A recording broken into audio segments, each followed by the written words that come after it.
अस्सलामुअलैकुम स्टूडेंट्स, आज हम एसएसटी पढ़ेंगे। तो सबसे पहले आप अपनी बुक देख लिए।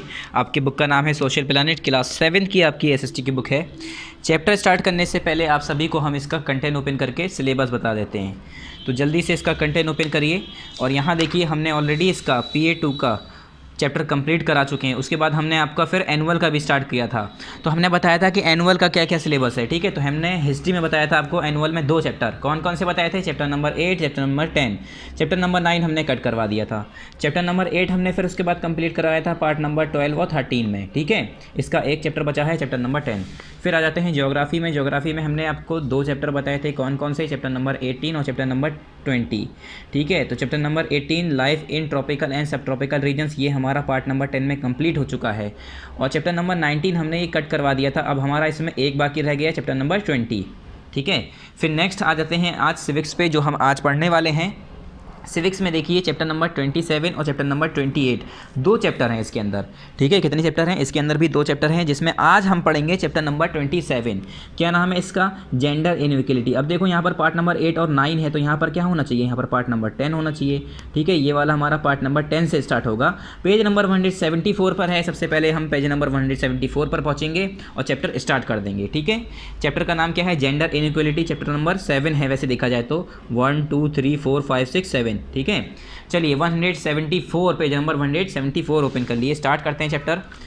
पेज नंबर 174 ओपन करके, और यहाँ पर आपको सबसे पहले काम क्या करना होता है? पार्ट लिखना होता है और डेट मेंशन करनी होती है, ठीक है। तो सबसे पहले आप यहाँ क्या करेंगे? यहाँ पार्ट 10 लिख देंगे और यहाँ पर डेट लिखेंगे। डेट आप लोग किस दिन की लिखेंगे? यहाँ पर जिस दिन ये पार्ट 10 की वीडियो यूट्यूब पर आएगी, जिस दिन अपलोड होगी, उस दिन जो तारीख होगी वो यहाँ पर आपको लिख देनी है, ठीक है। चलिए स्टार्ट करते हैं। Gender inequality. जेंडर इनइक्वलिटी इसका चैप्टर का नाम ही यही है। इनइक्वलिटी मतलब जो बराबर ना हो, ठीक है, सॉरी, जो बराबर ना हो। इक्वल मतलब बराबर, इनइक्वलिटी इनइक्वल मतलब ना बराबर, इक्वल मतलब बराबर, इनइक्वल मतलब ना बराबर, जो बराबर ना हो। इक्वलिटी मतलब बराबरी, इनइक्वलिटी मतलब जो बराबरी ना हो, ठीक है। नॉट इक्वल, जो बराबरी ना हो, ठीक है। असमानता, ठीक है। जैसे हम कहते हैं ना, समानता मतलब सेम, असमानता मतलब जो सेम ना हो। वैसे तो सिमिलर हो जाएगा, वो थोड़ा फ़र्क अलग हो गया। चलिए यहाँ से पढ़ते हैं, अभी समझ में आ जाएगा। Let's read. Indian civilization has very long history. ये कह रहे हैं इंडियन सिविलाइजेशन की बहुत लंबी हिस्ट्री है। हमारे इंडिया के बारे में अगर हम बात करें तो बहुत पुरानी हिस्ट्री है हमारी इंडिया की, बहुत बड़ी और वास्ट हिस्ट्री है। अगर इंसान पढ़ना शुरू कर दे तो मेरे हिसाब से बहुत लंबा समय लगेगा अगर वो पूरी हिस्ट्री इंसान इंडिया की पढ़े तो। A few other societies have a history going so far back. और कुछ जो है पुरानी सोसाइटीज़ के बारे में अगर बात करें तो उनकी सोसाइटी जो है बहुत फार बैक है, बहुत पुरानी है। जैसे कि our culture has been uniting India.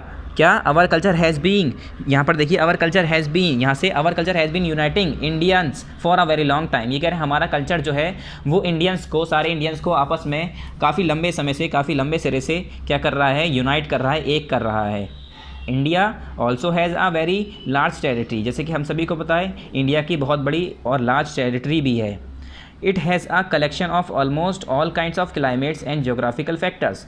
हमारे इंडिया के अंदर हर तरह के, ऑलमोस्ट देखा जाए तो हर तरह के क्लाइमेट और जोग्राफिकल फैक्टर्स हैं, फीचर्स हैं, ठीक है। हर तरह के क्लाइमेट मिल जाएंगे आपको, सर्दी, गर्मी, ठंड, ठीक है। बहुत एक ऐसा इलाका भी है हमारे इंडिया में जहाँ पर बहुत ठंड पड़ती है, तो एक जगह ऐसा है जहाँ पर बारिश बहुत होती है, एक जगह ऐसा है जहाँ पर बहुत गर्मी है। यानी हर तरह के मॉडरेट टेम्परेचर भी है, हर तरह का क्लाइमेट है। और जोग्राफिकल फीचर्स मतलब प्लेन एरिया भी है, हिली एरियाज़ भी हैं, प्लेट्यूज़ भी हैं, ठीक है। और रिवर वाले एरियाज़ भी हैं। अगर हम बात करें वाटर बॉडीज़ भी हैं, हर तरह के हमारे एरियाज़ हैं यहाँ पर। India also contains a variety of people. और इंडिया के अंदर वैरायटी ऑफ पीपल भी हैं, मतलब अलग अलग तरह के लोग भी हैं। कोई भोजपुरी बोल रहा है, कोई अंग्रेज़ी बोल रहा है, कोई हिंदी बोल रहा है, कोई संस्कृत बोल रहा है, मतलब different different colour, different caste, अलग अलग। देखिए यहाँ पर कहा गया है, यहाँ पर देखिए, the Indian people have many different types of differences of language, differences of language, of religion, of culture and custom. ये कह रहे हैं इंडियन पीपल के पास बहुत तरह के डिफरेंसेस हैं। लैंग्वेज में भी अलग अलग लैंग्वेज बोलते हैं, अलग अलग रिलीजन के, अलग अलग कल्चर के, अलग अलग कस्टम्स के लोग हैं यहाँ पर, ठीक है। अलग अलग रिलीजन मतलब अलग अलग मज़हब के, अलग अलग कल्चर और कस्टम मतलब उनका कल्चर और कस्टम भी डिफरेंट है, ठीक है। India has a whole is a nation. क्या? India as a whole is a nation. India अगर मैं बात करूँ पूरा तो एक क्या है? वो एक नेशन है, ठीक है। The diversity among various groups is not always a bad thing, ये कह रहे हैं जो हमेशा डाइवर्सिटी जो होती है वो हमेशा जो है कोई बुरी चीज़ नहीं होती है। अगर मैं वेरियस ग्रुप की डाइवर्सिटी की बात करूँ तो हमेशा जो है बुरी चीज़ नहीं होती है। On the country it is precisely these differences, क्या अगर मैं ऑन द कंट्रारी, अगर मैं कंट्रारी अगर ये बात करूँ, ठीक है, तो it is precisely these differences that make India such an interesting country. अगर मैं ये जो डाइवर्सिटी है, इसी डाइवर्सिटी की तौर पर अगर मैं बात करूं तो इसी की वजह से, इस ही डाइवर्सिटी की वजह से इंडिया के अंदर different culture, different geographical features, different climate, different religion, different languages बोलने की वजह से डिफरेंट जगह से आए हुए लोग यहाँ पर आके सेटल हुए, इंडिया के सिटीज़न बने, और उनकी वजह से क्या हुआ, ये डाइवर्सिटी आई। और यही डाइवर्सिटी क्या है, इंडिया के अंदर इंडिया का एक इंटरेस्टिंग कंट्री बनाती है, पूरे वर्ल्ड का एक इंटरेस्टिंग कंट्री बनाती है इंडिया को, ठीक है। जो कि एक आपने देखा होगा, India is a diverse country, India is a diverse country, India is a diverse country, कई बार हिस्ट्री में आपने सुना होगा, ठीक है, कि इंडिया एक डाइवर्स कंट्री है। डाइवर्स कंट्री का मतलब क्या है, अगर मैं किसी एक ऐसी कंट्री की बात करूं जहाँ पर सिर्फ सिख रहते हों, जहाँ पर सिर्फ जैन रहते हों, जहाँ पर सिर्फ हिंदू रहते हों, जहाँ पर सिर्फ मुस्लिम रहते हों, वो डाइवर्स कंट्री नहीं हुई, ठीक है। डाइवर्स कंट्री कहते हैं जहाँ पर डाइवर्सिटी हो, ठीक है। हमारे इंडिया में देखिए आप, डाइवर्सिटी है मतलब हर तरह के लोग मिल जाएंगे आपको, हिंदी बोलने वाले, उर्दू बोलने वाले, इंग्लिश बोलने वाले, मतलब लैंग्वेज की डाइवर्सिटी है, कलर की डाइवर्सिटी है, गोरे काले सांवले हर तरह के रंग के मिलेंगे, ठीक है। और उसमें भी ऐसे रहते हैं जैसे कि कोई किसी के साथ भेदभाव नहीं करता है, ठीक है। ये क्या है, हमारे ये कॉन्स्टिट्यूशन में सारी चीज़ें लिखी हुई हैं, ठीक है। तो यहाँ पर देखिए, on the contrary it is precisely this differences make India such an interesting country, और यही जो डिफरेंसेस हैं इसी की वजह से हमारा इंडिया जो है एक इंटरेस्टिंग कंट्री है, एक मज़ेदार कंट्री है। One should not think therefore that once formed a nation state is beyond danger, ये कह रहे हैं अगर कोई इंसान नहीं सोचेगा तो इसका मतलब वो इंसान जो है क्या कर रहा है, नेशन स्टेट को क्या कर रहा है, डेंजर में रख रहा है। Certainly there are many forces that work for a nation state in the modern world, ये कह रहे हैं, और सर्टेनली अगर देखा जाए तो काफ़ी ऐसी मैनी फोर्सेज हैं जो कि नेशन स्टेट के लिए मॉडर्न वर्ल्ड में काम कर रही हैं। But there are also forces that work against it, और कुछ फोर्सेज ऐसी हैं, कुछ ताकतें ऐसी हैं जो इसके खिलाफ भी आवाज़ उठा रही हैं, इसके खिलाफ भी काम कर रही हैं। There are many problem in the way of staying together as a nation, और काफ़ी परेशानियां भी आती हैं, कुछ लोग ऐसे हैं जो इसके खिलाफ काम कर रहे हैं, और वो जो है क्या करते हैं, उन्हीं की वजह से जो है काफ़ी परेशानियाँ आती हैं नेशन के अंदर एक साथ रहना। Staying together as a nation मतलब एज अ नेशन बनकर, एज अ इंडियन बनकर लोगों को रहने में इसी वजह से परेशानी आती है, क्योंकि काफ़ी लोग जो होते हैं बीच में क्या करते हैं, ऐसी दरारें डाल देते हैं, या उनकी जो है कुछ पुरानी जो है रीति रिवाज, ये सारी चीज़ें हैं वो चली आ रही हैं, उनकी वजह से परेशानी आती है। जैसे यहाँ पर आया gender based inequality, gender based inequality मतलब जेंडर के हिसाब से, मेल या फीमेल के हिसाब से इनइक्वलिटी। आपने देखा होगा, पुराने ज़माने में सुना तो होगा, अगर देखा नहीं होगा, खैर पुराने ज़माने में आप तो थे नहीं तो आप कैसे देखेंगे। तो सुनने की बात करें अगर, तो आपके घर में या आपने कहीं पढ़ा होगा या इधर उधर सुना होगा, पहले ज़माने में होता था औरतों को इतनी इज्जत नहीं दी जाती थी, अब भी खैर काफ़ी जगह पर है, मगर औरतों को कम समझा जाता था, आदमियों को ज़्यादा समझा जाता था, ठीक है। ऐसे जो राइट्स, ऐसे जो हक जो आदमियों को दिए जाते थे, उसमें से औरतों को कुछ भी उसमें नहीं दिया जाता था। पहले ज़माने में औरतों को जायदाद में नाम भी नहीं मिलता था, जायदाद में हक नहीं मिलता था, ठीक है, जायदाद में कुछ भी उसे शेयर नहीं मिलता था, हिस्सा नहीं मिलता था, और आदमियों को ही, सिर्फ लड़कों को ही हिस्सा दिया जाता था। जैसे कि अगर पिता हैं तो उसके 4 बेटे हैं, 4 बेटियां हैं या 1 बेटी है, तो चारों बेटों को खाली ज़मीन के टुकड़े दे दिए जाते थे, ज़मीन का पैसा दिया जाता था, मगर लड़कियों को कुछ नहीं। तो इस तरह से जो है इनइक्वलिटी थी, ठीक है, इक्वलिटी थी ही नहीं। तो यहाँ पर देखिए, traditionally an important aspect of Indian society was the way it treated girls. अगर हम ट्रेडिशनली बात करें तो एक इंपॉर्टेंट एस्पेक्ट है इंडियन सोसाइटी का कि क्या, कि इंडियन सोसाइटी का पुराना तरीके की अगर बात करें, जिस हिसाब से इंडियन गर्ल्स को, यानी गर्ल्स को, लड़कियों को इंडिया के अंदर, इंडियन सोसाइटी के अंदर ट्रीट किया जाता था, आप सभी को पता है, नहीं पता है तो अब पता चल जाएगा। क्या, society has been dominated by man, और जो सोसाइटी होती थी उसका डोमिनेंट मेंबर आदमी होता था, मर्द होता था, मतलब आदमी की चलती थी, औरतों की नहीं चलती थी। Again this is a fault not only of Indian society, अगर मैं बात करूँ तो ये खाली फॉल्ट, ये खाली गलती इंडियन सोसाइटी की नहीं थी, बट मोस्ट ऑफ अदर, मगर काफ़ी और भी सोसाइटीज़ थी। जैसे अगर हम इंडिया के अंदर बात करें तो सिर्फ ये सब चीज़ें इंडिया के अंदर भी नहीं थी, बाहर भी ऐसी चीज़ें हो रही थी कि इंडिया जो औरतें हैं उन्हें हक नहीं दिए जा रहे थे, ठीक है। But in India society has some peculiar forms, मगर इंडियन सोसाइटी की अगर मैं बात करूँ तो कुछ पेकुलियर फॉर्म हैं, कुछ अजीब सी फॉर्म है, ठीक है। Societies laws and custom were made primary by man. क्या होता था इंडिया के अंदर पहले, जो सोसाइटी के लॉ और कस्टम होते थे, मतलब जो उनके रीति रिवाज और जो कानून होते थे, वो सब कौन बनाता था? उनके ही मैन होते थे, उनके ही अंदर के, उनके ही घर, उनके ही सोसाइटी के आदमी होते थे, मर्द होते थे, वही कानून बनाते थे, ठीक है। And these went in their favour, और वो सारे कानून वो ऐसे बनाया करते थे जो कि उनके फेवर में होते थे, उनके फ़ायदे में होते थे। अगर मुझसे कहा जाए कि आप कानून बनाइए, कोई लॉ बनाइए, ठीक है, तो मेरे हिसाब से मैं क्या लॉ बनाऊंगा? मैं ऐसे लॉ बनाऊंगा, ऐसे कानून बनाऊंगा जिससे मुझे फ़ायदा हो, बाकी की नहीं सोचूंगा, ठीक है। तो इसमें क्या होता था, जो मर्द को दे दी जाती थी, ये मर्द का काम होता था कि क्या बनाना? कानून बनाना। तो वो सारे कानून अपने हक में बना लिया करते थे, औरतों के लिए कुछ रखते ही नहीं थे, ठीक है। The deep foundation of the inequality of the sexes is built in the minds of man and women through a socialization process from the early period. Sexes यहाँ जो वर्ड यूज होता है, इसका मतलब होता है जेंडर, यानी मेल या फीमेल, ठीक है। जैसे हम कहते हैं लिंग जिसे कहते हैं, ठीक है, कि स्त्रीलिंग पुल्लिंग आपने सुना होगा, ठीक है। तो इससे आपने कभी मेडिकल हॉस्पिटल गए होंगे तो उसके ऊपर भी लिखा होता है, जिससे पता चलता है कि आप मेल हैं, फीमेल है, मर्द है या औरत है, ठीक है। तो जो डीप फाउंडेशन है इनइक्वलिटी की, वो क्या है? सेक्सेस की, मतलब जेंडर की। Is built in the mind of the man and women through a socialization process from the earlier period. ये जो जेंडर इनइक्वलिटी की जो फाउंडेशन है, डीप फाउंडेशन है, जो इंसान के दिमाग में, इंसान के भेजे में घुसी हुई है, आदमी हो या औरत, सबके दिमाग में जो बात घुसी हुई है कि औरत कम है, आदमी ज़्यादा है, ठीक है, इस तरह से जेंडर इनइक्वलिटी वाली बात जो घुसी हुई है, ये सोशलाइजेशन प्रोसेस से चला आ रहा है, जो कि पुराना ज़माना था। उस ज़माने से ही ये इंसान के दिमागों में बात भरी हुई है, ठीक है, तब से ही ये चीज़ें चली आ रही हैं। Boys and girl are brought up to know that they are different from each other, so they have different right, privileges and roles to play in society। क्या लड़कियां बताया जाता है बॉयज़ और गर्ल्स को कि वो दोनों एक दूसरे से अलग हैं? क्या बचपन से ही, शुरुआत से ही बताया जाता है कि लड़कों और लड़कियों को कि उन्हें ये बताया जाता है, उन्हें ये सिखाया जाता है कि वो आपस में एक दूसरे से अलग हैं, और इसी वजह से उन दोनों के हुकूक, उनके हक और उनके प्रिविलेजेस, उनके रोल सोसाइटी के अंदर सभी अलग हैं, ठीक है, डिफरेंट रोल हैं, ठीक है। जैसे बचपन में ही बता दिया जाता है कि तुम लड़की हो, तुम्हें काम करना है, वो लड़का है, वो आराम से खेल सकता है, मतलब इस तरह के पहले माइंडसेट होते थे।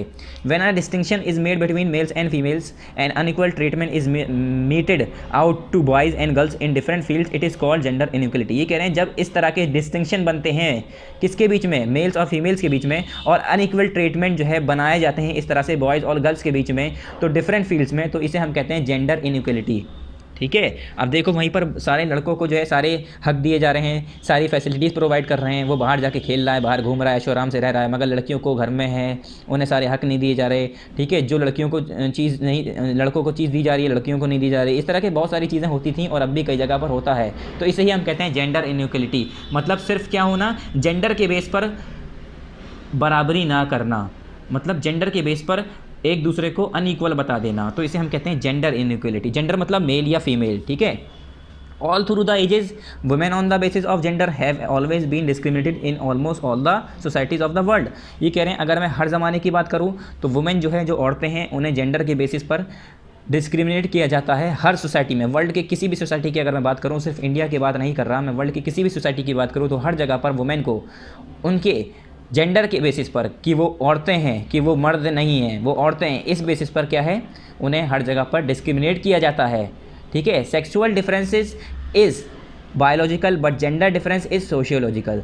सेक्सुअल डिफरेंस ये बायोलॉजिकल है, मगर जो जेंडर डिफरेंस है ये सोशियोलॉजिकल है, मतलब इंसान की सोच है ये। और अगर मैं इसकी बात करूं तो सेक्सुअल डिफरेंस मतलब ये होना कि एक आदमी है, एक मर्द है, तो वो तो ऊपर वाले की बनावट है, ठीक है, वो बायोलॉजिकल फैक्ट है। मगर अगर ये बात करूं कि वो आपस में डिफरेंस हैं, वो अलग हैं, ठीक है, औरत कमज़ोर है या आदमी ताकतवर है, या आदमी को ये सारी चीज़ें मिलनी चाहिए, औरत को नहीं मिलनी चाहिए, ये सारी चीज़ें किसने बनाई है? ये सोशियोलॉजिकल डिफरेंस है, ये इंसान ने बनाया है, ये सोसाइटी ने बनाया है, ठीक है। अगर मैं सेक्सुअल डिफरेंस की बात करूं, मतलब जेंडर डिफरेंस की बात करूं कि इंसान, एक औरत है, एक मेल है, ठीक है, उन दोनों की बनावट अलग है, उन दोनों की शक्लें अलग है, उन दोनों की मान लो ताकत भी अलग है, ठीक है, ये उसकी कैपेसिटी थोड़ी अलग है, मगर वो क्या है, वो जो है बायोलॉजिकल है, वो कुदरत की बनावट है। हम कौन होते हैं बताने वाले कि औरत जो है घर में रहेगी, या औरत को ये चीज़ नहीं मिलनी चाहिए खाने को, आदमी जो है बाहर काम करता है तो उसे 10 रोटी मिले, औरत को 2 रोटी मिले। तो इस तरह से पहले चीज़ें बहुत होती थी, ठीक है। यहाँ तक कि पहले ये भी होता था कि मर्द बाहर काम करते हैं तो उन्हें ज़्यादा खाना देना चाहिए, उसे ताकत की ज़रूरत है, तो औरतें घर में काम करती हैं, उन्हें भी तो काम करने के लिए मेहनत चाहिए, ठीक है, मेहनत करनी पड़ती है, एनर्जी की ज़रूरत पड़ती है, मगर ये सोचते ही नहीं थे, जो सोसाइटी वाले थे पहले। In India right from their childhood, क्या अगर मैं sorry in India there are various factor which perpetuate, क्या है ये perpetuate gender inequality and keep the status of women low. क्या हुआ, इंडिया के अंदर काफ़ी ऐसे फैक्टर हैं जो कि जेंडर इनइक्वलिटी बनाते हैं, जिसकी वजह से जेंडर इनइक्वलिटी शुरू होती है, and keep the status of women low, और जिसकी वजह से जो वुमेन का स्टेटस है, जो वुमेन का जो स्टेटस है वो जो है लो हो जाता है। ठीक है, जो औरतों का दर्जा है वो बहुत नीचा हो जाता है। Right from their childhood they are deprived of an equal access to health care, education and economic rights as the male of their society get. ये कह रहे हैं अगर मैं बचपने से ही बात करूं तो बचपने से ही क्या होता है, उन लोगों को इक्वल एक्सेस नहीं मिलती है। हेल्थ केयर के हिसाब से देखा जाए, पढ़ाई के हिसाब से देखा जाए, या इकोनॉमिक राइट्स के हिसाब से देखा जाए, वो सारी चीज़ें लड़कियों को नहीं मिलती है। किसे मिलती है? सारे लड़कों को मिल जाती है। मतलब अगर मैं देखूँ, मैंने बताया हेल्थ केयर के हिसाब से लड़कों को, मर्दों को ज़्यादा ध्यान दिया जा रहा होता है उनकी हेल्थ पे, लड़कियों को नहीं दिया जा रहा होता है। लड़कों को ज़्यादा पढ़ाया जा रहा होता है, लड़कियों को नहीं पढ़ाया जाता है। लड़कों को पैसे दिए जा रहे होते हैं बाहर के लिए जाने आने के लिए, ठीक है, उसके खर्चा दिया जा रहा होता है, लड़कियों को कुछ नहीं दिया जा रहा होता है। तो वही कह रहे हैं ये सारे as the male of their society get, ये सारे राइट्स जो है लड़कों को मिलते हैं। ये मैं पास की बात कर रहा हूँ, मगर अभी ये मत सोचिएगा पास की बात कर रहा हूँ, पुराने ज़माने की बात कर रहा हूँ तो प्रेजेंट में नहीं होता है। बहुत से ऐसे गंवार और जाहिल आदमी हैं जो इतने पढ़ने लिखने के बाद भी ये सारी चीज़ें मानते हैं, ठीक है, कि औरतें कमज़ोर होती हैं, औरतों को घर में रखो, घर और आप देखा होगा आपने बहुत सारे ऐसे साइंटिस्ट हैं जो औरतें हैं, ठीक है, स्पेस पे गई, बहुत सारे बड़े बड़े काम किए, तो अगर वो घर में ही रखते तो वो कैसे इतने बड़े बड़े काम करती। तो यहाँ पर देखिए, gender inequality in India exist in term of gross population, literacy, sex ratio, socio economic status and opportunities. ये कह रहे हैं जेंडर इनइक्वलिटी जो इंडिया के अंदर एग्जिस्ट कर रही है, किस तरह से? ग्रॉस पॉपुलेशन के हिसाब से, in term of gross population, literacy, sex ratio, socio economic status and opportunities, इन सब के हिसाब से, ठीक है। The low literacy of women is much because of child marriage और social discrimination, low household and social status. ये कह रहे हैं जो औरतें होती हैं वो ज़्यादा कम पढ़ी लिखी होती हैं। आपने देखा होगा जो लिटरेसी रेट है, मतलब जो एजुकेशन का रेट है वुमेन के अंदर, औरतों के अंदर कम है। क्यों? इज़ मच बिकॉज, क्या? लो लिटरेसी रेट जो है, मच है, वो ज़्यादा है। क्यों? मतलब जो औरतें हैं वो कम पढ़ी लिखी हैं, तो ये जो रेशियो रेट है ये ज़्यादा क्यों है? इस वजह से क्यों है? क्योंकि उनकी बचपन में ही शादी कर जाती है, सोशल डिस्क्रिमिनेशंस की वजह से, लो हाउस होल्ड की वजह से, सोशल स्टेटस की वजह से, ठीक है, बचपन से ही उन्हें घर के कामों में लगा दिया जाता है, बाहर पढ़ने के लिए नहीं जाने दिया जाता, ठीक है, उनका सोशल स्टेटस कम कर दिया जाता है, लड़कों को बाहर पढ़ने के लिए भेज दिया जाता है। Sex ratio has always been a matter of serious concern for India. अगर हम सेक्स रेशियो की बात करें तो ये भी बहुत बड़ा मैटर बना है, सीरियस कंसर्न है इंडिया का। As it has been much lower than 950 female per 1000 male for a long time. मतलब अगर सेक्स रेशियो की बात करें तो मैं ये बात कर रहा हूँ जेंडर रेशियो, मतलब कितने मेल हैं, कितने फीमेल हैं, कितने मर्द हैं, कितने औरत हैं। हिंदुस्तान की अगर मैं बात करूँ तो यहाँ पर लिखा है as it has been much lower than 950 female per 1000 male for a long time. क्या? 950 फीमेल जो है हर 1000 मर्द के ऊपर होती हैं। मतलब अगर मैं इंडिया के अंदर बात करूं तो यहाँ पर क्या लिखा है? Been much lower than 950 female per 1000 male for a long time. लंबे समय से देखा जाए तो आदमी मर्द ज़्यादा हैं औरतों के हिसाब से। 950 अगर फीमेल हैं तो 1000 क्या हैं? मर्द हैं। तो इसकी वजह से भी बहुत ज़्यादा क्या होता है, इस सेक्स रेशियो की वजह से ही जो है बहुत ज़्यादा परेशानी आती है, और लोगों को, औरतों को घर में ही रखा जाता है और बाहर नहीं निकलने दिया जाता। मतलब बहुत सारे ऐसे काम हैं। ये लोगों की सोच थी अब कि औरतों के कम खाना दें, मर्द, उनका बेटा बाहर काम करने जा रहा है तो उसे ज़्यादा खाना दें। अब खाना ज़्यादा देने से क्या होगा? अगर औरत घर में काम कर रही है तो घर में भी तो एनर्जी लगती है, ठीक है, घर में भी तो ताकत लगती है, घर में भी तो उसे जान चाहिए काम करने के लिए। ज़रूरी थोड़ी नहीं जो बाहर जा रहा है उसे ही खाली एनर्जी की ज़रूरत है, ठीक है। यहाँ पर देखिए, women in India have sometimes been treated as little better than slaves. ये कह रहे हैं कभी कभी ऐसा हुआ है कि इंडिया के अंदर जो है, मतलब women in India have some time, मतलब कभी कभी ऐसा हुआ है कि वुमेन जो है, औरतें जो हैं, कभी कभी ऐसा हुआ है कि बस थोड़ा सा एक स्लेव से थोड़ा सा बेहतर उसे ट्रीट कर दिया गया हो। मतलब अगर ये बात देखा जाए तो ये कंट्रारी, ये कहना चाह रहे हैं, इनडायरेक्टली ये कहना चाह रहे हैं कि औरतों की ऐसी हालत है उसे गुलाम की तरह ट्रीट करा जाता है। कभी कभी ऐसा होता है कि औरतों को गुलाम से थोड़ा सा थोड़े से अच्छे तरीके से पेश आ जाएं उसके साथ, वरना उन्हें एज अ गुलाम समझते हैं कि वो तो नौकर है घर का, ठीक है। Often their own families would consider women fit to cook, work in the household, look after their children and nothing else. और यहाँ तक कि जो उनके फैमिली के लोग होते हैं वो लोग भी पता है क्या सोचते हैं कि वो औरत जो है वो खाना पकाने के लिए खाली बिल्कुल फिट है, घर की देखभाल करने के लिए, ठीक है, घर के अंदर काम करने के लिए, अपने बच्चों को संभालने के लिए, और उसके अलावा औरतों का कोई काम नहीं है, ठीक है, ये खुद घर के लोग ही सोचते हैं। उसके बाद next, similarly we have so many prejudices both for girls and boys. इसी तरह से काफ़ी तरीके की ऐसी जो है सोच है गर्ल्स और बॉयज़ को लेकर, ठीक है। Sometimes our prejudices are so strong about gender that we don't want to change them. और कभी कभी तो इस तरह के प्रीजुडाइसेस जो हैं हमने अपने आप ये ऐसे रूल्स रेगुलेशन जो बना लिए हैं, वो इतने, हमारी जो सोच है हमने इतनी स्ट्रॉन्ग कर ली है कि जो हम जो है चेंज भी करना नहीं चाहते हैं, ठीक है। हम नहीं चाहते कि वो चीज़ें, वो कानून, वो जो हमने बना रखे हैं, जो हमने ये जो प्रीजुडाइसेस मेक कर रखी हैं, बना रखी हैं जेंडर के हिसाब से, हमें वो हम इतने स्ट्रॉन्ग बना लिए हैं कुछ तो, कि हम चाहते नहीं हैं वो चेंज हों, ठीक है। यहाँ पर देखिए, actually we fit all boys and girls, क्या actually we fit all boys and girls into an image that society creates around us. ये कह रहे हैं अगर एक्चुअली बात करें तो हम जो है सारे बॉयज़ और गर्ल्स को फिट करते हैं किसमें, इनटू एन इमेज, एक इमेज में, जो कि हमारे सोसाइटी में क्या, that creates society, that society creates around us, जो कि हमारे चारों तरफ सोसाइटी बनी हुई है। In our society girls would be told that they can not do important work outside the home, यानी हाउस, और take important decision for themselves. क्या बताया जाता है सोसाइटी के अंदर लड़कियों को, कि आप जो है घर के बाहर कोई इंपॉर्टेंट काम नहीं कर सकती, ठीक है। आप जो है घर के अंदर ही कोई जो है इंपॉर्टेंट डिसीजन नहीं ले सकती। आपको अगर कोई राय लेनी है, कोई भी डिसीजन लेना है, कोई फैसला लेना है, तो वो मर्द लेगा घर का, आप जो है घर का फैसला नहीं ले सकती, ठीक है। In fact to consider these works unimportant precisely shows the prejudice that man often have against women. और ये सारे जो वर्क हैं, ये सारी चीज़ें, इन पे अनइम्पॉर्टेंट बताया जाता है।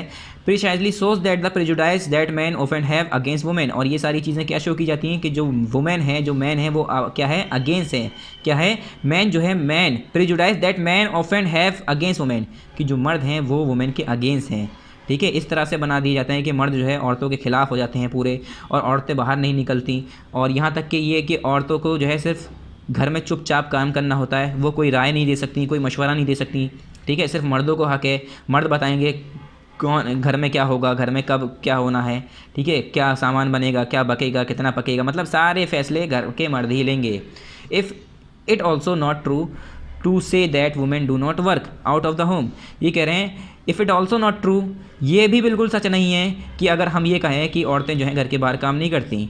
If one travels through the countryside during planting और harvesting time one would find women working in the field doing all the hard work. अगर आप कभी जो है कंट्री साइड, यानी किसी कंट्री के साइड अगर बाहर जाके देखें या कहीं इधर उधर जा रही हों, तो आप नज़र मारिएगा, इधर उधर नज़र डालिएगा, तो देखिएगा औरतें ही प्लांटिंग और हार्वेस्टिंग के टाइम में जो है अपने घर से बाहर निकलकर खेतों में जाकर क्या करती हैं, हार्ड वर्क यानी मेहनत कर रही होती हैं। जब फसल कटने की टाइम आती है, ठीक है, जब बीज बोने का टाइम आता है खेतों में, तो वही मर्द जो है औरतों को भेज देते हैं और मेहनत के काम उनसे करवाते हैं, और वैसे कहते हैं कि आप घर के काम करिए, ठीक है, उन्हें बाहर नहीं निकलने दिया जाता है। और जब फसल कट रही होती है, इधर उधर से बाहर से पानी भर के लाना कुएं से, ठीक है, बकरियों को चराना, इस सब कामों के लिए बाहर भेज दिया जाता है। तब औरतें बाहर नहीं जा रही हैं, तब मर्द बाहर नहीं काम करेंगे। मर्द तब अगर यहाँ देखा जाए तो एक तरह से क्या है, ये खुद ही अपने जो इन्होंने कानून बनाया वो सही तोड़ रहे हैं। पहले कह रहे हैं कि औरतें बाहर नहीं जाएंगी, फिर खुद ही, मतलब सिंपल सी अगर बात देखी जाए तो मर्द को ये हक दे दिया गया कि वो कानून बनाए, तो अपने फ़ायदे के लिए उन्होंने ऐसे कानून बना दिए जिससे उन्हें सिर्फ फ़ायदा हो। क्या मतलब, ऐशो आराम की ज़िंदगी, बस ऐशो आराम की ज़िंदगी चाहने के लिए। अब जब मेहनत का काम बाहर आया, फसल कटने की बारी आई, ठीक है, बीज बोने की बारी आई, कुएं से पानी भर के लाने की बारी आई, तब औरतों को बाहर भेजा जा रहा है। क्यों? क्योंकि उसमें मर्द को मेहनत करनी पड़ेगी, काम करना पड़ेगा, तब वो जाना नहीं चाह रहा है, ठीक है। तो ये सारी चीज़ें क्या कहलाती हैं, जेंडर इनइक्वलिटी कहलाती है, कि औरत कमज़ोर समझ के उसे दबाया जाता है सोसाइटी में, ठीक है, उस पर प्रेशर डाला जाता है। इस तरह की क्या है, इनइक्वलिटी। अब यहाँ आया टाइप्स ऑफ जेंडर इनइक्वलिटी, किस तरह की जेंडर इनइक्वलिटी होती है, वो सारी चीज़ें हम यहाँ पर डिस्कस करेंगे। यहाँ देखिए, one equality that we are seeing nowadays in India is mortality inequality. ये कह रहे हैं एक इनइक्वलिटी अगर मैं बात करूँ जो कि आजकल के ज़माने में हम इंडिया में देख रहे हैं, वो क्या है, मोर्टेलिटी इनइक्वलिटी कहलाती है। There is lesser number of women per 1000 as compare to man. मतलब अभी मैंने आपको बताया कि अगर मैं इंडिया के अंदर 1000 लोग निकालूं तो एक जगह पर मुझे 950 यानी 960 खाली औरतें निकालनी पड़ेगी, यानी 950 औरतें मिलेंगी। मतलब क्या है इसका, मैं ये क्या कहना चाह रहा हूँ, अभी जो मैंने सेक्स रेशियो की बात की थी, जेंडर रेशियो की बात की थी, इसका मतलब क्या है कि 950 वुमेन हर 1000 और आदमी के ऊपर आती हैं। मतलब अगर इंडिया के अंदर 5000 लोग हैं तो हर 1000 के हिसाब से 950 औरतें होंगी, यानी 950 950 950 950 ऐसे करके 5 बार। तो अगर इंडिया के अंदर 1000 मर्द हैं तो औरतें कितनी होंगी? 950 औरतें होंगी। तो आपने एक चीज़ देखी कि औरतें कम क्यों हैं? क्या आपने एक चीज़ यहाँ पर नोटिस की कि औरतें कम क्यों हैं? क्यों कम हैं? क्योंकि बच्चों जब औरतें होती हैं, लड़कियाँ होती हैं, तो क्या करा जाता था पहले ज़माने में? लड़कियों को मार दिया जाता था। ठीक है, लड़कियों को मार दिया जाता था। क्यों? क्योंकि वो सोचते थे ये तो घर में आके बस हमारा खर्चा बढ़ाएगी। ठीक है, ना कुछ कमा के देगी ना कुछ, और लड़का पैदा होगा तो वो बाहर जाएगा, पैसे कमा के लाएगा। तो ये लोगों की सोच थी, हर कोई चाहता था कि हमारे घर में लड़का पैदा हो, वो हमें पैसे ला के कमा के खिलाए। ठीक है, मतलब लालच था एक, अगर देखा जाए तो हर चीज़ लालच थी कि औरतें होंगी, लड़कियां होंगी पैदा तो वो बड़ी हो जाएंगी, शादी करनी पड़ेगी, पैसा खर्च होगा, और ऊपर से हम शादी करेंगे वो भी दूसरे घर में चली जाएगी, हमारे घर का काम नहीं करेगी, कब तक करेगी। तो ये बहुत ऐसी सोच थी। इस वजह से लड़कियां जो है पहले देखा जाए तो उसका सेक्स रेशियो मर्द के हिसाब से कम है। औरतें अगर 950 है तो मर्द जो हैं 1000 हैं, यानी 50 मर्द ज़्यादा बैठ रहे हैं। तो इस हिसाब से वही कह रहे हैं मोर्टेलिटी इनइक्वलिटी, मतलब there is lesson number of women per 1000 as compare to man. अगर मर्द के हिसाब से देखूँ तो औरतें कम हैं। क्यों? क्योंकि लड़कियों को वो लोग बाग पालना ही नहीं चाहते, लड़कियों को मार देते थे, क्योंकि वो सोचते थे कि ये हमें कमा के तो देगी नहीं, तो क्या फ़ायदा इसे मैं इतना बड़ा करूँ, पैसा इस पर खर्च करूँ, इसे पूरा 20-22 साल का पालूँ और उसके बाद फिर शादी कर दूँ, दूसरे घर में चली जाए, वहाँ पर काम करे, तो क्या फ़ायदा। Another problem is that we in India society prefer to birth of a son than that of a girl। ये वही कह रहे हैं कि दूसरी परेशानी ये है इंडिया सोसाइटी की, हर कोई क्या चाहता है कि उसके घर में बेटा पैदा हो, लड़कियां पैदा ना हो। This is true even in towns and metropolitan cities.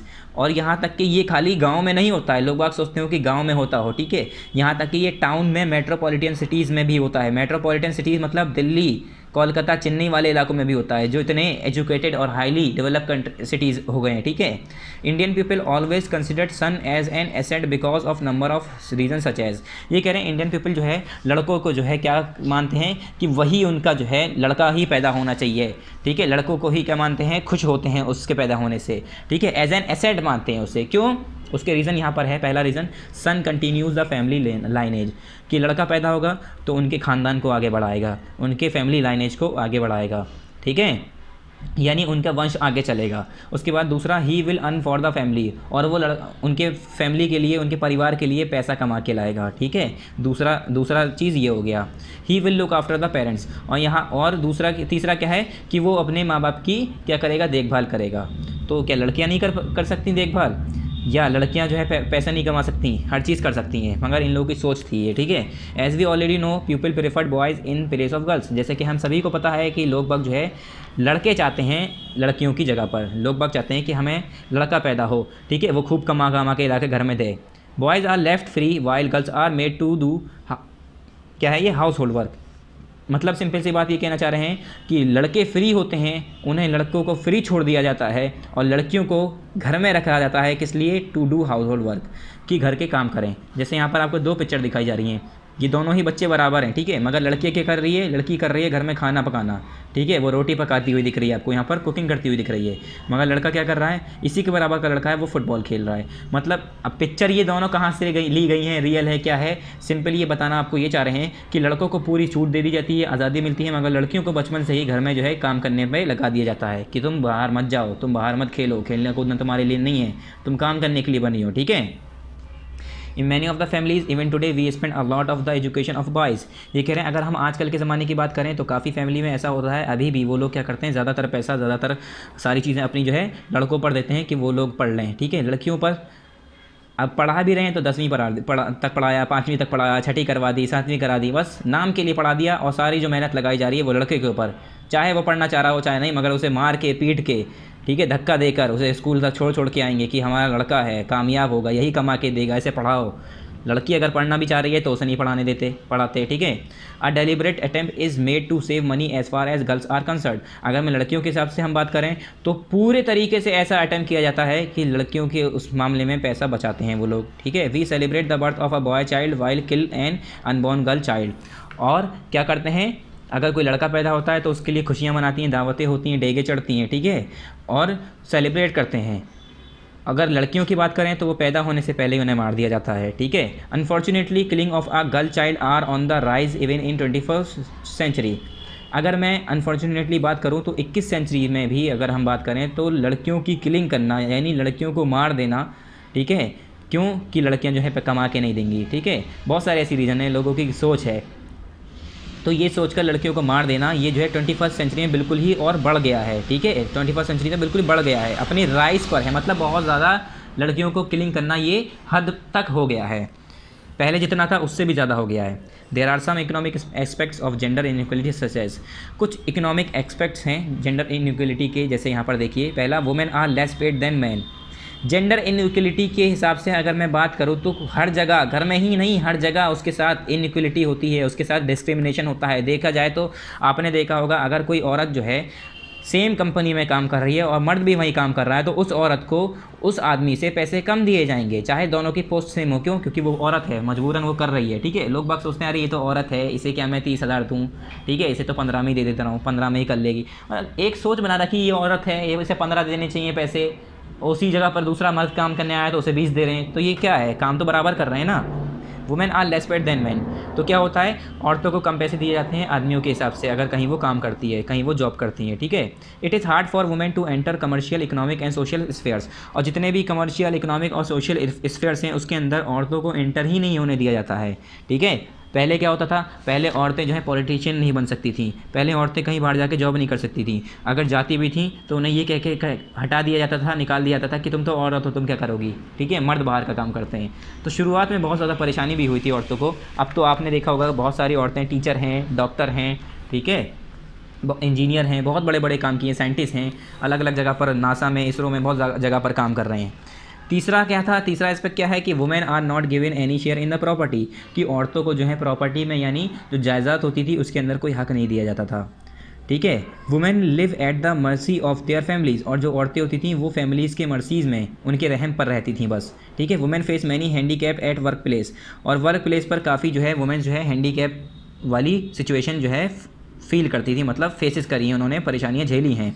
Certain occupations are reserved only for males, और कुछ ऑक्यूपेशंस ऐसे थे, कुछ काम ऐसे थे जो कि फ़िक्स कर रखे थे कि ये काम मर्द के हैं, इसे औरतें नहीं कर सकती, चाहे कर सकती हों मगर उन्हें करने नहीं दिया जाता था।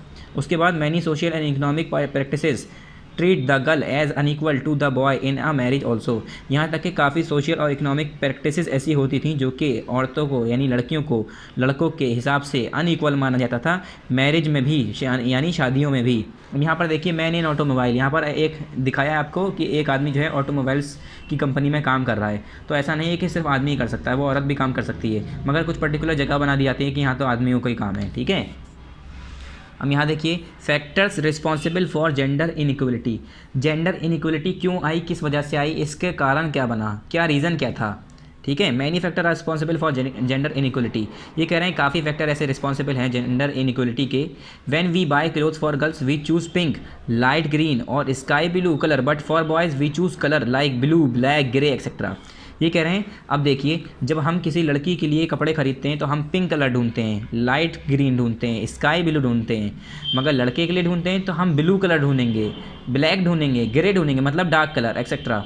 Right away from this point we start gender differentiation. अगर हम इसी पॉइंट से देखें तो यहीं से आपने जेंडर जो है डिफरेंस करना शुरू कर दिया। अब आप किसी लड़की के लिए ब्लैक कलर क्यों नहीं ढूंढते, उसके लिए ब्लू कलर क्यों नहीं खरीदते, उसके लिए ग्रे कलर क्यों नहीं खरीदते, या कोई लड़का पिंक कलर क्यों नहीं पहन सकता। ये अगर कोई लड़का पिंक कलर पहन भी लेता है तो सोसाइटी में सब उसका मजाक उड़ाने लगते हैं, अरे ये तो लड़की है, पिंक कलर के कपड़े पहनी आया, पिंक कलर की शर्ट पहनी है, पिंक कलर की जैकेट पहनी है, उसे अलग अलग नामों से चिढ़ाने लगते हैं।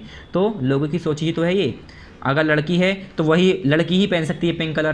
किसने कहा है पिंक कलर लड़की पहन सकती है, क्या पहले से ये कुदरत में बना के भेजा था, या ऊपर वाले ने कहा था कि ये वाला कलर सिर्फ लड़कियों के लिए बना रहा हूँ मैं, ऐसा नहीं कहा था ना, मगर लोगों ने सोच बना ली है। मान लो लड़कियों को पसंद होता है पिंक कलर, कि वो अच्छा होता है, ठीक है, मगर ऐसा नहीं है कि लड़के नहीं पहन सकते। अगर कोई लड़का पहन लेता है तो उसके घर वाले ही उसे टोकने लगते हैं कि क्या तूने लड़कियों के कपड़े पहन रखे हैं, लड़कियों जैसा कलर पहन रखा है। इससे आप क्या कर रहे हैं, लड़की और लड़के में डिफरेंस कर रहे हैं यहीं पर। और लड़कियों के लिए डार्क कलर नहीं खरीदते कि ब्लैक कलर लड़के पहनते हैं, डार्क कलर पहनते हैं, ब्लू पहनते हैं, लाइट पहनो तुम लड़कियाँ हो, ठीक है। Right away from this point we start gender differentiation, और इसी पॉइंट से अगर मैं देखूँ तो यहीं से हमारा जेंडर डिफरेंशिएशन स्टार्ट हो जाता है। However we do it totally unaware, और ये कह रहे हैं हाउ एवर, यहाँ तक कि हम जो है अनअवेयर होते हैं, इससे हमें पता नहीं होता है कि हम इस तरह के जो हम ये जो चॉइसेस रख रहे हैं, ये सारे जो डिफरेंशिएशन कर रहे हैं, हम जानबूझकर नहीं कर रहे होते हैं। अब हमें भी, आप लोग भी अब सोच रहे होंगे हाँ ऐसा तो होता है, कोई लड़का जो है उसे जो है हम पिंक नहीं पहनने देते, ठीक है, तो अब आपके दिमाग में आया होगा, तो हमें इससे अनअवेयर रहते हैं हम, इसके बारे में हमें पता नहीं होता है। फिर यहाँ पर देखिए, girls have been suffering these inequalities right from the day they take birth. और लड़कियों को इस तरह की परेशानी कब से होती है? जब से वो पैदा होती हैं। जिस दिन वो पैदा होती हैं उसके बाद से ही उन लोगों के साथ इनइक्वलिटी शुरू हो जाती है। ठीक है, फिर नेक्स्ट देखिए, यहाँ पर देखिए फिर next line, next paragraph. So gender inequality is everywhere. तो जेंडर इनइक्वलिटी की अगर बात करूँ तो ये हर जगह है। जेंडर इनइक्वलिटी हर जगह मौजूद है। Our grandparents always told us that the way things are and have always been that God और nature intended us to live like this. क्या हमारे ग्रैंड पेरेंट्स हमेशा बताते थे और हमेशा जो है वो बताते हैं कि किस तरीके से, दैट द वे थिंग्स, कि किस तरीके से चीज़ें, and the have always been that God और nature intended us to live like this, कि हमें किस तरह से रहना है, किस तरह से हमारे गॉड ने बनाया है, हमारी कुदरत ने कैसे बनाया है, सब चीज़ें हमारे grand parents, grand daughter, grand mother सब बताते हैं। ठीक है, Christianity maintain that God created man first. Christianity क्या कहती है? ये मेंटेन करती है कि जो गॉड है उसने जो है मैन को फर्स्ट बनाया एंड वुमेन नेक्स्ट, मतलब पहले मर्द आया उसके बाद एक औरत आई। क्रिश्चियन कहते हैं कि पहले मर्द बनाया गया तो उसके बाद औरत बनाई गई। And therefore man is the exemplary human whereas women is the secondary and dependent being. इसी वजह से क्रिश्चियन क्या कहते हैं कि मर्द पहले बनाए गए थे और औरत बाद में बनाई गई। पहले मर्द उतारा गया, मर्द बनाया गया, उसके बाद औरत बनाई गई। इस वजह से मर्द पहले आया तो वो सुपीरियर हुआ, वो बेहतर हुआ, और औरत बाद में आई तो वो सेकेंडरी हुई, वो डिपेंडेंट हुई, मतलब वो आदमी पर डिपेंड करेगी। Beside both the genders experience life differently. अगर हम इसके अलावा देखें तो जेंडर्स एक्सपीरियंस की लाइफ, दोनों की जो जेंडर हैं, दोनों जो जेंडर हैं उन दोनों के एक्सपीरियंस जो होता है लाइफ का वो पूरा का पूरा डिफरेंट होता है। Women are gentle tolerant whereas man are authoritative impatient and strong. अगर वुमेन की बात करें तो वो जेंटल होती हैं, वो टॉलरेंट होती हैं, मतलब वो उनके अंदर बर्दाश्त की कुव्वत होती है। ठीक है, वो बर्दाश्त कर सकती हैं, वो जेंटल होती हैं बहुत ज़्यादा। अगर मैं मर्दों की बात करूँ तो वो ऑथोरिटेटिव होती हैं, इम्पेशेंट होते हैं और स्ट्रॉन्ग होते हैं, मतलब ताकतवर होते हैं, पावरफुल होते हैं। और इम्पेशेंट मतलब सब्र नहीं होता उनके अंदर, और ऑथोरिटेटिव मतलब उन्हें ही सारी ऑथोरिटी दी जाती है। Man and women may be physical different. ये कह रहे हैं मैन और वुमेन जो है फिजिकली डिफरेंट हो सकते हैं, देखने से आदमी और मर्द अलग हो सकते हैं। हो सकता है एक आदमी औरत से ज़्यादा ताकतवर हो। ठीक है, औरत के अंदर बर्दाश्त करने की कुव्वत ज़्यादा होती है, आदमी के अंदर नहीं होती, वो इम्पेशेंट होता है, उसके अंदर सब्र नहीं होता। तो इस तरह से वो डिफरेंट हो सकते हैं। But this does not mean that they are innately different from each other. मगर इसका मतलब ये नहीं है कि वो हर तरीके से डिफरेंट हैं ईच अदर, मतलब एक दूसरे से वो हर तरीके से अलग हैं, हर तरीके से उनके साथ अलग तरीके से डिफरेंट वे में उन्हें ट्रीट करना चाहिए।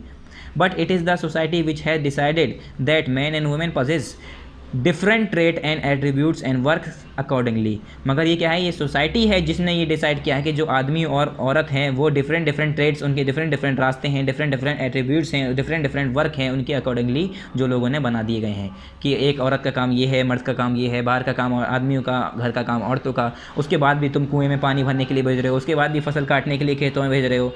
ठीक है, हल चलाने के लिए तुम भेज रहे हो। ठीक है, घास काटने का काम होता है तो भेज रहे हो, सब्जियां तोड़ना है, फल काटने हैं, फल लेके आने हैं मार्केट से तब भेज रहे हो। उसके बाद भी कह रहे हो कि औरतें बाहर नहीं निकल सकती। नेक्स्ट पैराग्राफ देखिए अब, Indian society is more traditional. क्या? Indian society is more traditional when the child born in question is girl. क्या? इंडियन सोसाइटी जो है बहुत ज़्यादा ट्रेडिशनल है। जबकि कोई लड़की जो है पैदा होती है तो क्वेश्चन क्या होता है? हमेशा ये सवाल पूछा जाता है। जब आपने देखा होगा पहले ज़माने में कि कौन पैदा हुआ है, लड़की हुई है लड़का। ठीक है, तो ये जो है क्या है? Because for them girl is a liability right from the time of birth. क्योंकि उन लोगों के लिए ऐसा लगता है कि लड़कियां जो है उनके ऊपर एक तरह के बोझ बन गई हैं, उनके ऊपर एक तरह का राइट बनकर आई हैं। ठीक है, बोझ बनकर आई हैं। The parent have to spend on her education at the time of the marriage and after that she will shift to the family of her in laws when she grows up and gets married. क्या सोचते हैं वो लोग कि पैसा हम खर्च करेंगे, बचपन से हम पालेंगे, अगर हम पढ़ाएंगे तो हमारे पैसे जाएंगे, और पढ़ लिख के टैलेंटेड बनेगी तो वो दूसरे के घर में चली जाएगी तो हमारा क्या फ़ायदा। तो ये लोगों की सोच है इंडियन सोसाइटी की। Discrimination is even made in offering food to a male child and a female child. यहाँ तक कि डिस्क्रिमिनेशन जो है ये जो है किस में बनाया जाता है, किस चीज़ों में देखा जाता है कि एक लड़के को और लड़कियों को खाना देता है कोई इंसान, मतलब उसकी फैमिली, तो उसके अंदर भी डिस्क्रिमिनेशन देखा गया है। ठीक है, very few attempt are made on the education of a girl child while money is saved for the boys. क्या किया जाता है? कुछ बहुत ही कम अटैम्प्ट किए जाते हैं, लोग बाग बहुत कम अटैम्प्ट करते हैं कि वो अपनी लड़कियों को पढ़ाएं, और यहाँ तक कि सारा पैसा जमाते हैं, अपने बचाते हैं किसके लिए? कि वो लड़कों को पे खर्च करें। Girls are basically trained for household work while every attempt is made to make the male child proficient in one occupation or the other. क्या किया जाता है, लड़कियों को बेसिकली बचपन से ही घर के कामों के लिए ट्रेन किया जाता है, सिखाया जाता है, और लड़कों को इस तरह के अटेम्प्ट किए जाते हैं कि लड़के जो हैं, जो मेल चाइल्ड हैं, वो प्रोफिशिएंट हो जाएं किसी भी ऑक्यूपेशन में या दूसरे ऑक्यूपेशन में, मतलब बाहर के कामों में। ठीक है, ऐसा नहीं है उसके लिए भी कह दिया हो तुम्हें यही करना है, नहीं, वो जो चाह रहा है वो कर सकता है, बस पैसा आना चाहिए घर में। सिंस टाइम इममेमोरियल, क्या अगर मैं बात की करूं तो जैसे कि since time is immemorial women have played important role in Indian society. अगर मैं बात करूं तो अगर मैं टाइम की बात करूं तो ऐसे औरतें भी बहुत सारी निकली हैं जिन्होंने बहुत ज़्यादा इंपॉर्टेंट रोल प्ले किए हैं हमारे इंडियन सोसाइटी के। ड्यूरिंग द अर्ली वैदिक period they freely participated in the social and economic life of the country. अगर मैं अर्ली वैदिक पीरियड की बात करूं तो वो जो है फ्रीली जो है सोशल और इकोनॉमिक लाइफ जो होती थी कंट्री की, उसमें पार्टिसिपेट कर पाती थी। ठीक है, उनके भी फैसले होते थे, वो भी राय मशवरा देती थी, हर तरह की उनके भी काम होते थे। बट सिंस द लेटर वैदिक पीरियड, मगर बाद के जो लेटर वैदिक पीरियड आए, उन्होंने क्या किया, the society had fettered the rights of women. जो औरतों के हुकूक थे, औरतों के जो हक थे, वो छीन लिए गए, सोसाइटी ने बंद कर दिए, वो सारे हक मना कर दिए। They were kept completely aloof from the main event in the prolong period of foreign rule in India. और वो कब तक कम्प्लीटली अलूफ रहे, मतलब they were kept completely aloof from the main event in the prolong period of the foreign rule in India. जब तक के जो फॉरेन रूल इंडिया के अंदर आया, तो उस ज़माने तक की बात करें तो उस ज़माने तक ये सारी चीज़ें जो इनके जो राइट्स थे, हक थे, बिल्कुल ही ऐसे थे कि बंद कर दिए गए। They had undergone a study deterioration in their social condition. और उनका क्या था, जो उनकी सोशल कंडीशन थी उसके अंदर एक छोटा सा स्टडी डिटेरियोरेशन आता गया। ठीक है, the subsequent period impaired women's identity and relegated her to an inferior, inhuman and loathsome place in today's society। और ये तरह की हरकतें जो थी हल्के हल्के करके उसने क्या किया, औरतों की जो सोशल कंडीशन थी उसने बिल्कुल ही डिटेरियोरेट कर दी, स्टडी डिटेरियोरेशन कर दी, तबाह कर दी, ख़राब कर दी।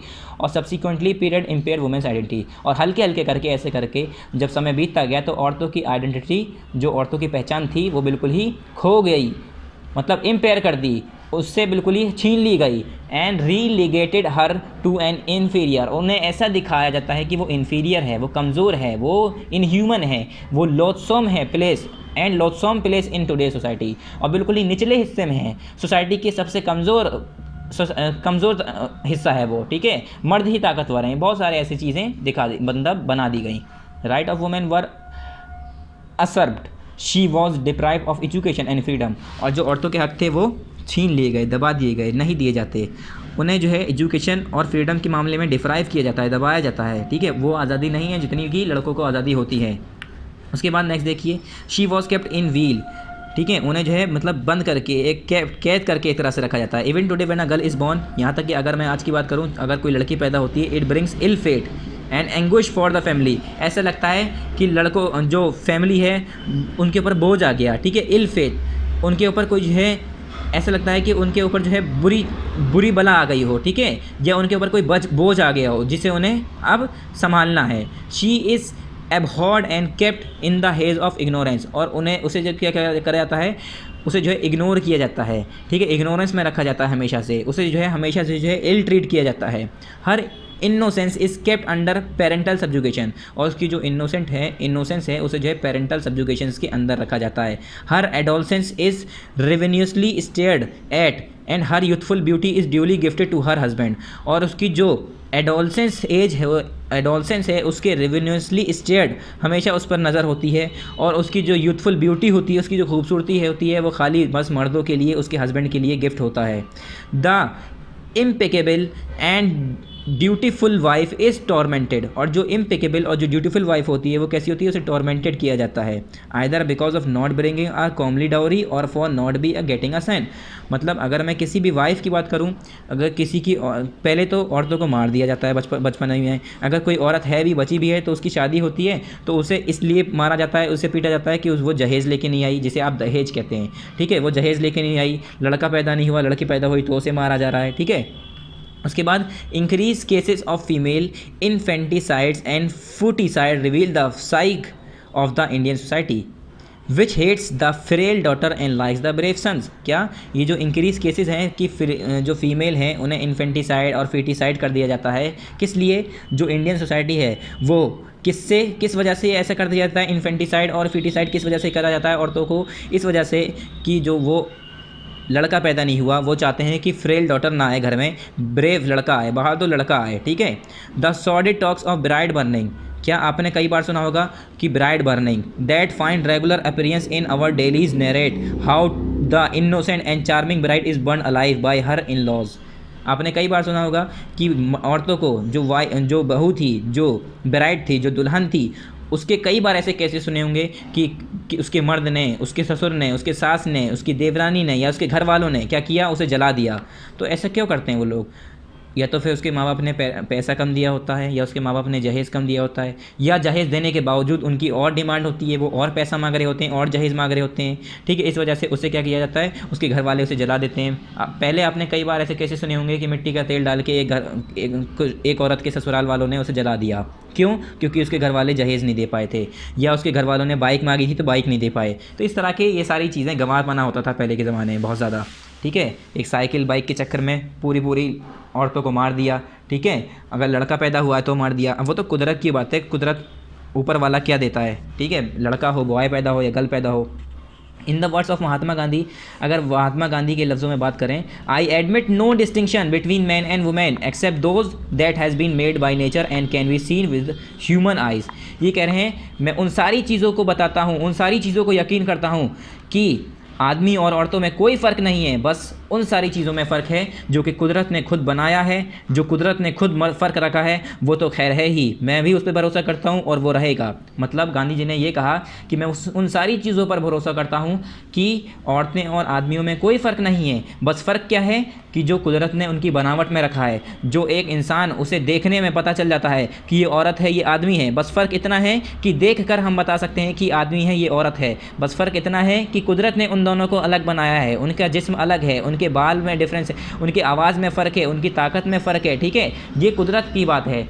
मगर मैं ये चीज़ एडमिट करता हूँ कि आदमी और औरत बराबर हैं, हर लहजे से बराबर हैं, बस उनकी बनावट में जो कि कुदरत ने उनकी डिज़ाइन में फ़र्क रखा है। अगर हम बाइक भी बनाते हैं तो चाहते हैं कि अच्छी अच्छी डिज़ाइन की बाइक बनाएं, एक अलग मॉडल होगा, एक अलग मॉडल होगा, मगर ऐसा तो नहीं है कि एक साइकिल कह देंगे, एक को हम एक बाइक कह देंगे, नहीं ना, दोनों को ही बाइक होगी, दोनों ही बाइक होगी। तो इसी तरह से कुदरत ने इंसान बनाए, इंसान में औरतों की शक्ल अलग दी, औरतों का जिस्म अलग बनाया, आदमियों का जिस्म अलग बनाया। Women is the companion of man. और वुमेन क्या है? औरत जो है, गांधी जी के लफ्ज़ हैं ये जो गांधी जी बताते थे, जो गांधी जी सोचते थे, जो गांधी जी बोलते थे। गांधी जी क्या कहते थे? जो औरतें हैं वो मर्दों की कंपेनियन हैं, साथी हैं, gifted with equal mental status, जो कि बराबर मेंटल स्टेटस से गिफ्ट की गई हैं। मतलब आदमियों के साथ देने के लिए, आदमियों का साथ निभाने के लिए औरत क्या है? एक गिफ्ट है, ठीक है। She has a right to participate in every minute detail in the activities of man and she has an equal right to freedom and liberty with him. क्या कह रहे हैं? कि उसे पूरा हक है कि वो हर मिनट की एक्टिविटीज़ में, कि मर्द की हर मिनट की एक्टिविटीज़ में, डिटेल एक्टिविटीज़ में, क्या minute detail, every minute detail, हर मिनट की डिटेल ले सकती है, उसके साथ एक्टिविटीज़ जो भी मर्द एक्टिविटी कर रहा है उसके साथ पार्टिसिपेट कर सकती है, हर काम में वो उसका साथ दे सकती है। And she has an equal right to freedom, और उसके पास पूरा हक है कि वो आज़ाद है, ठीक है। एंड लिबर्टी विद हिम, और उसके साथ जैसे उसके मर्द के पास जो लिबर्टीज़ हैं, जो फ्रीडम है, जो आज़ादी है, वो उसके पास भी है, ठीक है। She is entitled to a supreme place in her own sphere of activity as man as man is in his. ये कह रहे हैं जिस हिसाब से आदमियों को सुपीरियर माना जाता है, आदमियों को सारे हक दिए जाते हैं, इसी तरह से सुप्रीम प्लेसेस पर औरत भी जो है अपने हक उसे दिए जाते हैं, उसे दिए जाने चाहिए, उसे भी क्या मानना चाहिए? सुप्रीम मानना चाहिए। जैसे कि हम मर्दों को मानते हैं कि वो सुप्रीम है, वही ताकतवर है, वही पैसा ला के कमा के दे रहा है तो उसकी इज़्ज़त करो, नहीं, औरतों की भी इज़्ज़त करनी है, ठीक है। This ought to be the natural condition of things. ये क्या हो सकता है? ये नेचुरल कंडीशन हो सकती है चीज़ों की, जैसे कि and not as a result of education. क्या होता है कभी कभी हम लोग क्या करते हैं कि यहाँ पर लिखा है this ought to be the natural condition of things, ये हो सकता है कुछ नेचुरल कंडीशन हो सकती है, या रिजल्ट ऑफ एजुकेशन, या पढ़ने की वजह से एजुकेशन का रिजल्ट हो सकता है।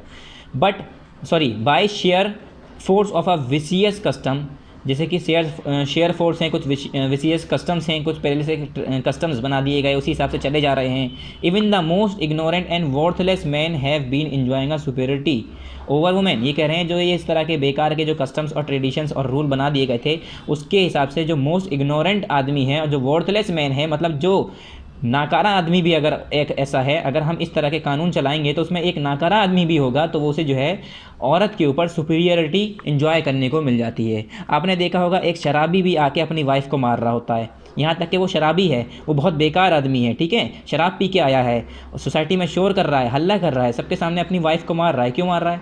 क्योंकि वाइफ को वो इन्फीरियर मानता है। क्या मानता है? कि मैं ज़्यादा ताकतवर हूँ। यहाँ तक कि उसकी कोई औकात नहीं है, उसकी कोई इज्जत नहीं है। क्यों? क्योंकि वो शराब पिया हुआ है, कहीं भी जाके पड़ा हुआ है, ना घर में लाके कमा के दे रहा है, ठीक है। ऐसे काफ़ी केसेस आते हैं कि औरतें जा जाकर दूसरे घरों में काम कर रही हैं और मर्द आता है, उससे पैसे छीन कर ले जाता है और क्या करता है? नशे में, जुए में इधर उधर लगा देता है, ठीक है। तो इस हिसाब से देखा जाए तो आदमी कुछ करके तो देना नहीं है, सारा काम औरत कर रही है, उसके बाद भी वो अपनी ताकत का इस्तेमाल करता है उसके ऊपर। तो वही बता रहे हैं कि यहाँ तक कि अगर विशियस कस्टम के हिसाब से अगर देखा जाए तो सबसे ज़्यादा जो इग्नोरेंट और वर्थलेस, मतलब जिसकी कोई कीमत ना हो, ऐसा आदमी भी क्या करता है? अपनी औरत के, अपनी वाइफ के ऊपर, औरतों के ऊपर सुपीरियर हो जाता है, हक जताता है, ठीक है।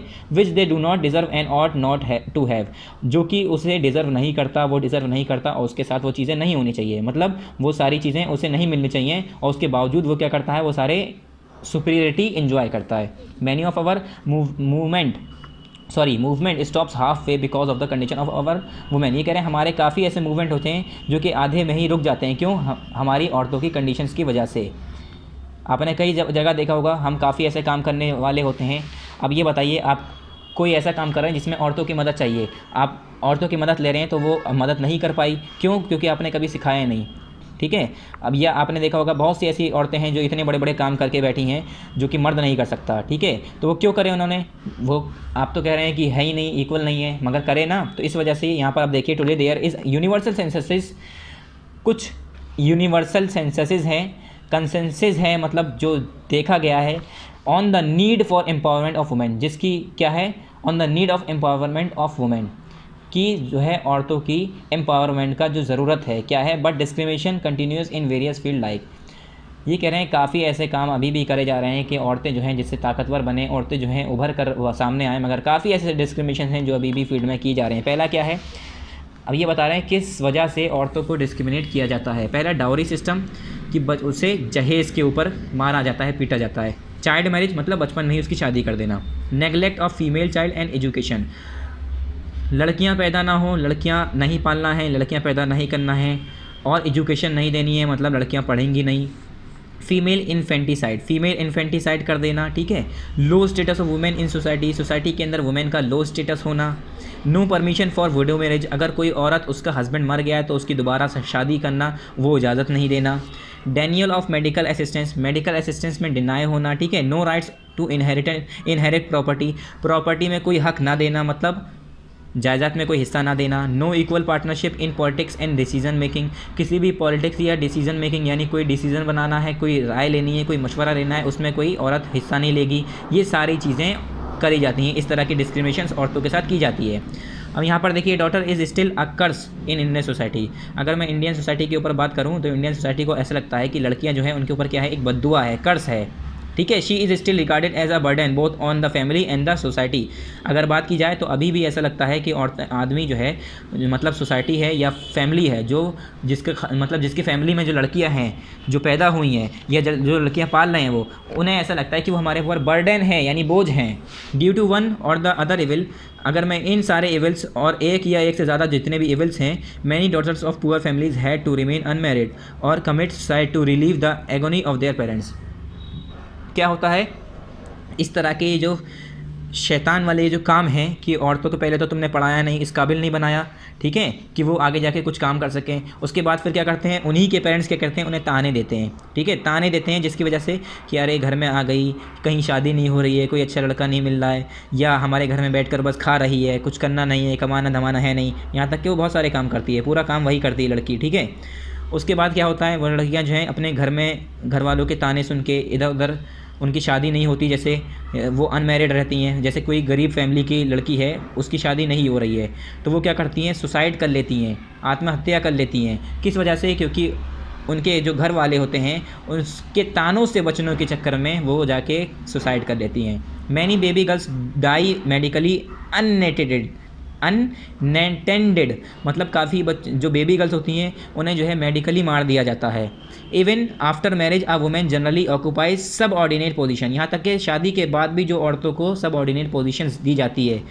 सेक्लूडेड इन हर होम, उसके घर में ही उसे बंद कर दिया जाता है, घर में ही रखा जाता है। With fewer rights than the husband, जो कि क्या होते हैं, कुछ थोड़े बहुत हक दिए जाते हैं। जैसे कि अगर मैं हस्बैंड के हिसाब से बात करूँ तो औरतों को कम हक दिए जाते हैं, ठीक है। Her attempt at deviations are notice, उसके सारे जितने भी अटेम्प्ट होते हैं डेविएशन से वो नोटिस किए जाते हैं। डिस्करेज एंड समटाइम्स पनिश, और यहाँ तक कि अगर वो कोई ऐसा काम करती है जो कि उस फैमिली के हिसाब से उसके हक में नहीं है, जैसे अगर कोई औरत बाहर चली गई काम करने, जैसे अब कोई कभी कभी ऐसा होता है किसी, जैसे मान लो मैं एग्जांपल दे रहा हूँ, किसी का मर्द जो है पैसा नहीं कमा पा रहा होता है या पैसा काम नहीं ला के दे रहा है, घर में भुखमरी है, बिल्कुल भूखे बच्चे मर रहे हैं, ठीक है, तो औरत ने सोचा मैं ही जाके काम कर लूँ, तो उस पर भी उसे सज़ा मिलेगी। तुम बाहर क्यों गई, पहले तो खुद से नहीं हो रहा है, वो गई तो उसे भी सज़ा मिल रही है, ठीक है। तो इस तरह से ये सारी परेशानियाँ थी जो हमने यहाँ पर बताई। अब यहाँ पर हम नेक्स्ट टॉपिक पढ़ेंगे, scientific studies of male female differences. तो यहाँ देखिए ये वाला टॉपिक कर लेते हैं। But the scientific studies have prove that there is no difference between the two sexes. ये कह रहे हैं अगर साइंटिस्ट के हिसाब से देखें, साइंटिस्ट स्टडीज़ के हिसाब से, मतलब साइंस के हिसाब से, साइंटिफिक स्टडीज़ के हिसाब से देखें तो उसने ये प्रूव किया है, साइंस ये प्रूव करती है कि जो दो सेक्स हैं, मतलब एक मेल और फीमेल, दोनों के अंदर कोई डिफरेंस ज़्यादा नहीं है। नो डिफरेंस, ज़्यादा क्या मतलब कुछ भी नहीं है।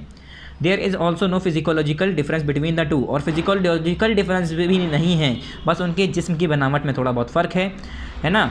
It has been established that the physical difference are of minor significance. ये कह रहे हैं, ये भी एस्टेब्लिश किया जा चुका है कि जो फिजिकल डिफरेंस है वो माइनर सिग्निफिकेंस है बस। As such there is no reason why women should not be given real and effective equality with man. और इस तरह का कोई रीज़न नहीं है कि जिसके हिसाब से जो आदमी हैं और औरत हैं उनमें इक्वलिटी नहीं दी जा रही है, ठीक है। इफेक्टिव इक्वलिटी मैन पे जो दी जाती है वो औरत को नहीं दी जाती। तो ये इस तरह का कोई ऐसा रीज़न नहीं है अगर हम साइंटिफिक स्टडी के बाद देखें तो यहाँ पर बच्चों हम अपना पार्ट कंप्लीट कर रहे हैं। नेक्स्ट पार्ट, अब नेक्स्ट चैप्टर इसका जो बाकी पार्ट बचा है वो नेक्स्ट से पढ़ाएंगे। तो यहाँ पर हमारा क्या है, पार्ट नंबर 10 है, तो यहाँ पर हम लिख देंगे पार्ट नंबर 10 कंप्लीटेड, ठीक है। आप यहाँ लिख दिए पार्ट 10 कंप्लीटेड। अगर इसमें हम पढ़ाएंगे तो पूरा चैप्टर हमारा नहीं हो पाएगा, काफ़ी लंबा और लेंदी चैप्टर है, ठीक है। यहाँ पर पार्ट 10 कंप्लीटेड, यहाँ पर हमारा नेक्स्ट पार्ट 11 स्टार्ट होगा, तो यहाँ पर हम लिख देते हैं पार्ट 11 स्टार्टेड, ठीक है। यहाँ आप लिख दिए पार्ट 11 स्टार्टेड। ये लिखने के बाद अब आपको बता देते हैं ये वाला हमारा पार्ट 10 आज यहाँ पर ख़त्म। अब नेक्स्ट टाइम हम पार्ट 11 की जब वीडियो बनाएंगे तो उसमें हम पढ़ाएंगे एम्पावरमेंट ऑफ वुमेन, ये वाला टॉपिक, फिर पेज नंबर 100 यहाँ पर देखिए, फिर उसके बाद ऐसे ही रिबेलियन फॉर जेंडर इक्वलिटी। काफ़ी बड़ा चैप्टर है ये, ठीक है, ये देखिए काफ़ी बड़ा चैप्टर है ये, अभी यहाँ पर काफ़ी लेंदी चैप्टर है, इसलिए हम ये इसे जो है अलग अलग पार्ट्स में पढ़ाएंगे, ठीक है स्टूडेंट्स। तो हमारा क्या हुआ है यहाँ पर, पार्ट नंबर कौन सा, पार्ट नंबर यहाँ पर देखिए, दोबारा आइए, यहाँ पर हमारा पार्ट नंबर 10 कंप्लीट हुआ है। पार्ट नंबर 11 की वीडियो हम नेक्स्ट पार्ट में बनाएंगे जब हम पार्ट 11 बनाएंगे। तो यहाँ पर आ जाइए इसके कंटेंट में, और यहाँ पर ये चीज़ लिख देते हैं हम। देखिए जेंडर इनइक्वलिटी हमने स्टार्ट किया पार्ट नंबर 10 से, पार्ट नंबर 10 हमारा कंप्लीट हो गया है। अब नेक्स्ट होगा हमारा पार्ट नंबर 11 जो कि हम नेक्स्ट टाइम पढ़ेंगे। ओके स्टूडेंट्स, सो अभी हमारा चैप्टर कंप्लीट नहीं हुआ है, ठीक है, अभी हमारा चैप्टर बाकी रह गया है, तो इसकी और पार्ट्स आएंगे, उसे आप पूरा देखिएगा। थैंक यू वेरी मच, अस्सलाम वालेकुम।